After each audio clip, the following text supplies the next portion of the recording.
Hello and welcome back. This is Lake Tahoe Television News.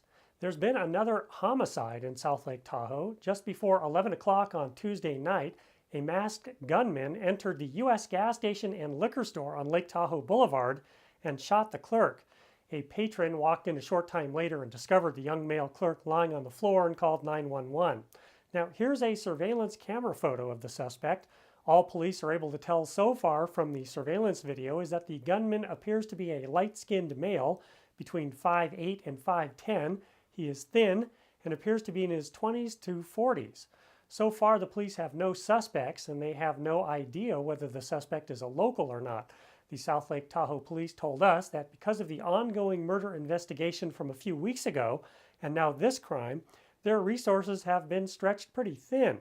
El Dorado County Sheriff's investigators, the District Attorney's Office, and even the FBI will all be lending a hand to interview witnesses and to help process forensic evidence in this case. The name of the victim has not yet been released. If you have any information about this case, you're urged to call Secret Witness at the number seen here on your screen. A house fire in South Lake Tahoe was brought under control by fire crews on Wednesday just after noon. The house, located on Paradise Avenue, was in flames when the fire department got there, but they quickly doused the fire. The house was unoccupied at the time and there were no injuries. The home sustained major damage, but no other nearby homes were damaged. A shift in the way the California Department of Fish and Wildlife responds to interactions between mountain lions and people is allowing more mountain lions to go on with their lives.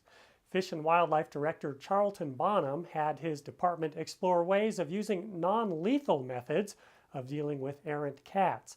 Now, if a mountain lion isn't really misbehaving and is just in the wrong place at the wrong time, wildlife officers have the go-ahead to just scare the animal off, and they have new equipment to dart the animals and to move them to new locations, rather than just shoot them. The new policy also applies to bears, so if a mountain lion or a bear is minding its own business and does not pose a risk to public safety, officers have the option to let it live.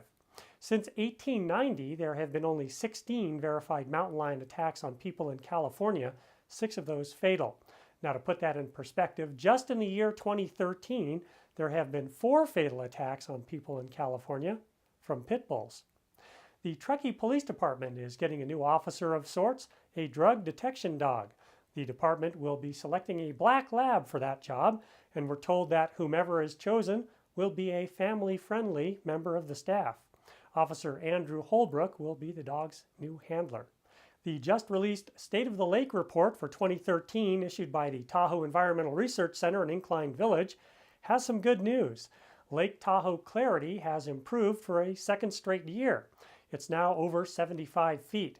Historically, Lake Tahoe water clarity has been upwards of 100 feet. The lowest was 64 feet in 1997. But the long-term trends show that the Lake Tahoe area is gradually getting drier, lake water temperatures are rising, and lake levels are getting lower. Scientists have measured the average surface temperature of Lake Tahoe at 52.8 degrees, the highest ever recorded. This could be bad news for future Lake Tahoe clarity and for fighting invasive species. That's it for now from the Lake Tahoe Television News Studio. I'm Robert G. Scott.